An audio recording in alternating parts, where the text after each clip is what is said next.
Hey guys, welcome to another episode of MIA with Damini. Get a pen, grab a notepad, and happy learning.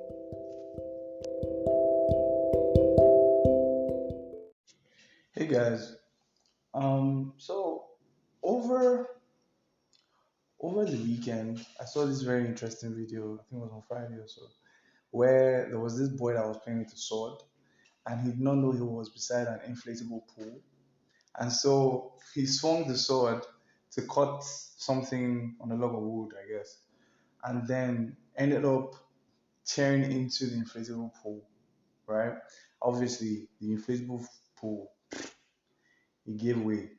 So the boy had a mess. They had a messy, what's it called now? They had a messy garden or something, and the pool was useless. And the first thing, and the caption there was your first year in business, which is so true. But I think for me, it was just how he could have easily just paid attention to his environment and avoided it, right? And that's what is motivating this week's podcast. In fact, maybe I'll probably do this for like the next 2 3 weeks, just talking about different areas, how to understand your environment and things like that. So, I think the first thing I want to talk about in this particular one, I posted a video on my Instagram, by the way. So in case you are not following me on Instagram, why? What's your problem? But that sounded very good. Okay, please follow me on Instagram. Oh yes, at Damini.Williams. So Damini dot or full stop then Williams, right? So yeah, I posted it on Instagram. You can go check it out. But yeah, what's today about? Today we're talking about you know the opportunities that you can leverage in your business, right? So I don't want to use the word external environment. Instead, I would say that these are the opportunities that are not under your control. You can't control them, right? But they are happening outside. So how can you leverage them? Because they're already happening, whether you like it or not. How can you leverage them and use them in your business today? How can you improve your business using these opportunities, right? I think I was talking to somebody the other day, and what she said was, Dammy, Dammy, there's free money outside. You just need to go grab it. And it's true because there's free money outside and we don't know how to go and get it, which is a problem. And that's what today's podcast is about, right? So I'm going to break it down, talk about it in like different ways. And I'm sure as I'm talking about it, there are probably things that you can do. You can actually add to like your to-do list to do over the course of the month. By the way, happy new month, guys. So this is May 2022. So happy new month. So yeah, some of the things I'm talking about today, you can actually start to put them in your plan for the month, so to speak. So the first thing would be, understanding government, understanding how to, understanding how to take advantage of government policies, new government, would I say, movements, and all of that. And the best example I can use to this is, there's this thing that the United Nations have. It's called Sustainable Development Goals, and a lot of people don't pay attention to it. But basically, how I look at that list is okay. If you want to start a business and you want to make money and you want to collect government funding, go and do one of these businesses. Basically, that's how I look at it. And a simple Google search, Sustainable Development Goals, UNICEF, or you can even like nationalize it to your country. So let's say Sustainable Development Goals in Kenya, in Ghana, things like that. It will literally tell you what people are trying to do, or what the United Nations wants to do, what your government wants to even do, and there's free money to like set it up. I think what's going to be common with everybody is renewable energy. A lot of people are trying to reduce fossil fuel impact in the world. Um, the other one will be hunger. So I know in Africa, even though we actually export so much to every other part of the world, in Africa itself, a lot of people are hungry. So if you're finding a way to fight hunger in Africa, there's there's funding for you. Let me not say free money because you have to work, but there's funding for you. Um, the next one will be taxation. So Let me talk about funding. Let me give you a very good example. So African Development Bank, they actually have, I think, $170 million up for grabs if you are doing anything that has to do with renewable energy, clean energy, things like that. I know, I think it's Mobile or Chevron. They actually also have funding for businesses that are into renewable energy and things like that. So, in case you need a business idea, or in case your business is already in renewable energy, or you know somebody that has a business in these things, you can go look that up. You know, it's on the internet. A lot of us don't leverage the internet. That in itself is just wild. But yeah, another thing I want to talk about is taxation. So I know a lot of us. So when it comes to taxation, I feel like there is business name, which is being self-employed, and then there's the normal LLC, stuff like that. There are ways to leverage, especially with the LLC, there are ways to leverage your LLC to pay lower taxes and get better credit financing from companies. So these things are there. Use it to your advantage. Um, because of COVID, a lot of banks, even the government itself, they've made all these kind of things available for us. That okay, you know what, the the citizens of this country, whichever country it is you are in, they need funding, they need help, they need assistance. So you don't need to break your head in or think so much on how to get money when there's funding. Fine, I realize it might not be easy, but I don't think it's impossible, right? I think the only person that loses all the way around is someone that never tried. um, for places to go to. A lot of people don't know. Well, let me speak. I don't think a lot of people know about this. It's called Nexim Bank. So Nexim is like the Nigerian bank for export and import. They offer trainings. They offer funding. They offer like, I don't want to. Well, the word is mentorship, but it's more like guidance. So they literally. So if you want to set up like a pawpaw farm or something, there's actually somebody that has set it up that is doing well that can actually guide you, stuff like that. This is not they did not pay me to say that. It's just something that I found very interesting, and I just went with it. There's also BOI. So BOI is Bank of Industry. Um, I was talking to a friend of mine that works there, and he mentioned that once you have a business that is registered up to 6 months, an LLC, it can be a business name or be self-employed. You can actually access funding from BOI, which is amazing. And then for BOA, they actually give funding um, for projects. So they give you funding. Not only do they give you funding, they also give you access to land. They give you access to like farmlands to work on. So at ridiculous rates. I know there was a time when I was doing my first degree, and um, we were in Ede. Ede is in Osun State, Nigeria, by the way.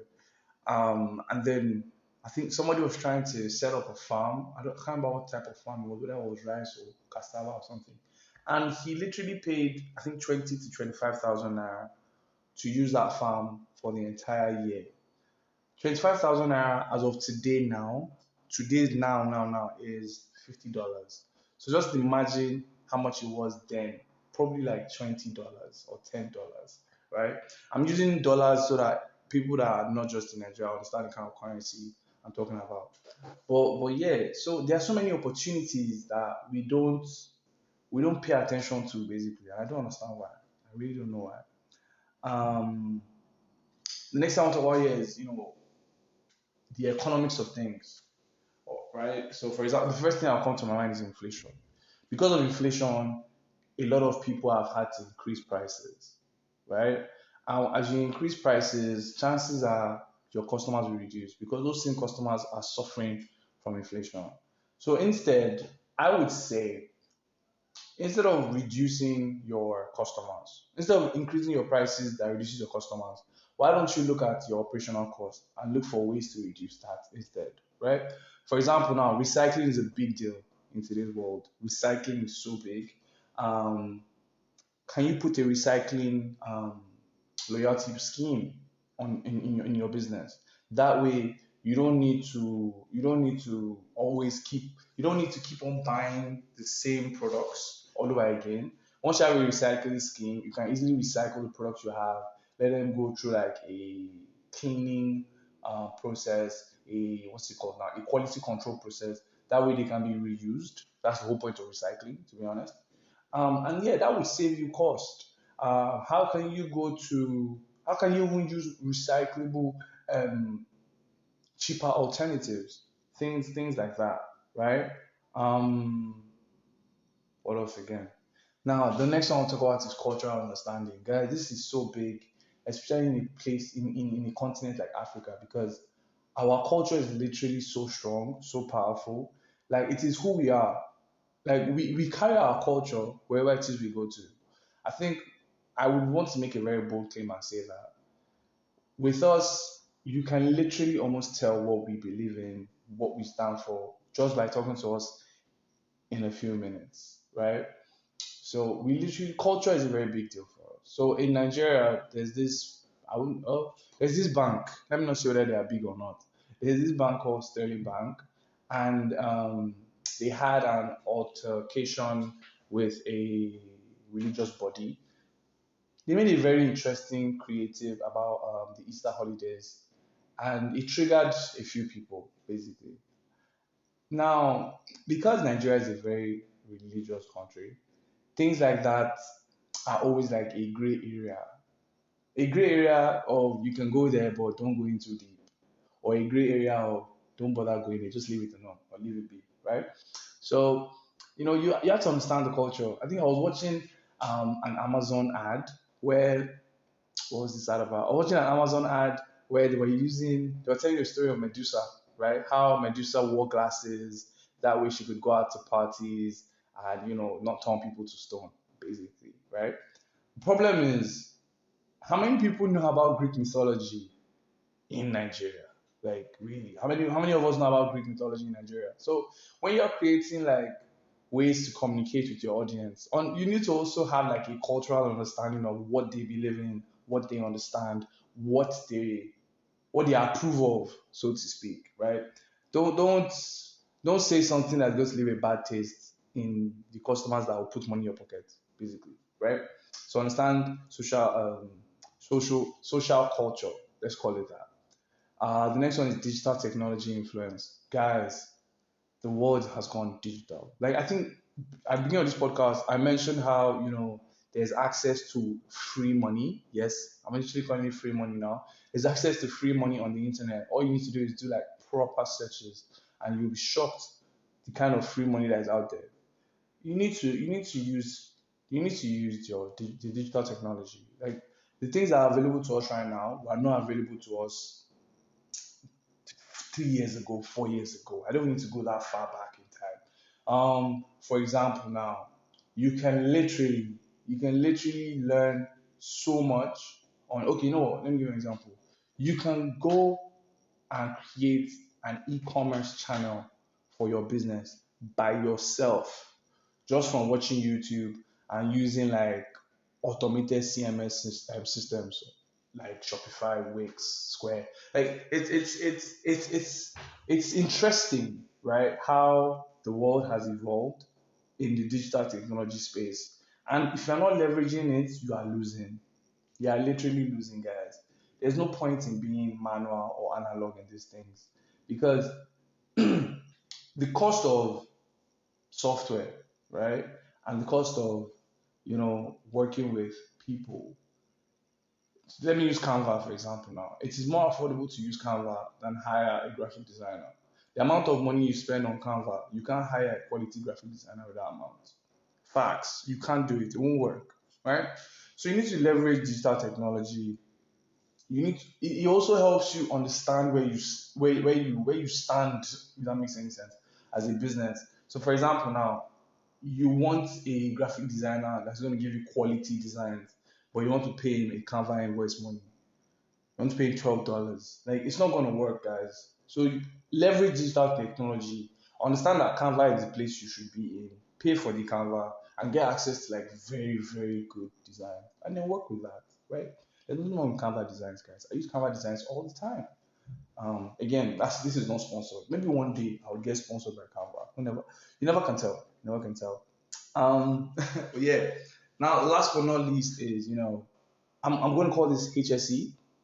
And the reason I call it HSE is because it actually relates with health, safety, and environment. So again, because we are all feeling the pinch of inflation one way or the other. You shouldn't compromise on your standards of quality, so to speak, right? You should never, ever, ever, ever, ever, ever, ever, um, you know, reduce the standard that you've been known for. In fact, you should always look for ways to improve it. To be honest, so this could be in production. Maybe you handle food and all of that. It could be in production. Um, the major thing is you have to look for ways to maintain costs or if possible even reduce costs, guys. If and again it's not just clothes, foods, everybody's on this table. Like all industries are on this table. Let me use food for example now. So I recently bought a burger, right? I bought a burger at I'm not going to mention their names because the burger wasn't that great. But I bought a burger, and the major thing I got from that burger, right, was their packaging. So initially, sometime last year or 2 years ago, they used to give you like a what's it called now, like a plastic plate, right? They give you a plastic plate, so your chips were on one side, your burger was on one side, and a drink. Standard setup. However, now they just put it in nylons. So they put it in like a wrap. So your chips are just like in, I wouldn't say smaller cups, but more compact cups, if that makes any sense. And then your burgers are just in a paper wrap, and then the drink is in a cup, right? Very straightforward. Now, what they've done is that amount of money they were spending on the the plastic bowl or whatever it was, they've removed that element and gone for something cheaper, which is the paper wrap, and still maintain quality, right? That this particular order I made wasn't fantastic, and I don't know why. But previously, I'm still going to go there again. To be honest, let me tell you that part as well.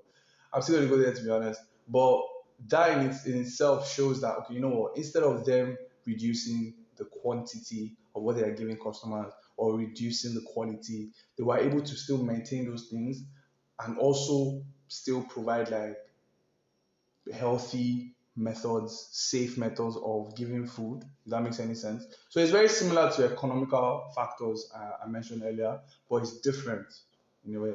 And then, last but not least, when it comes to environment, you need to take advantage of what's happening in the world today. So, for example, now there's global warming everywhere. We are all worried about the plastic getting too much.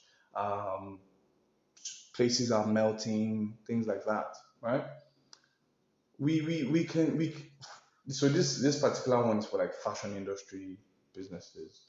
You can actually have like a reward scheme where instead of people like throwing out their worn out items that they bought from you, they can just send it back and then you can send them a new item at a reduced cost. It's an idea I'm playing with in my head.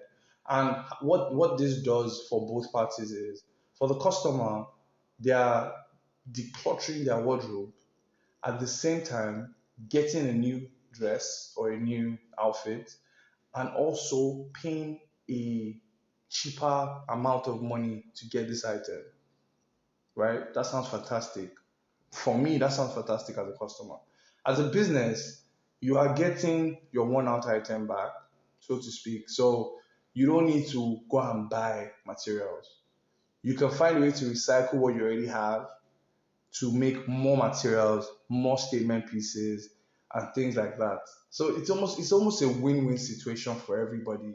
It also and as a business owner, that even like it even opens you to opportunities of a constant stream of income. Because if people are always returning their clothes back to get like cheaper outfits, to get cheaper discounts, to get discounts on newer outfits, they would always want to patronize your store.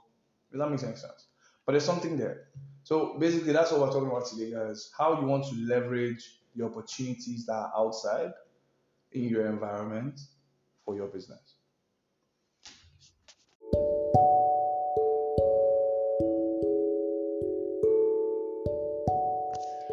So it's a wrap. That's about it for today. So you'll be hearing from me in another episode, I guess. But don't forget to share this with your friends, your family, people that have businesses, and that will find this type of content useful. So yeah, you'll be hearing from me soon.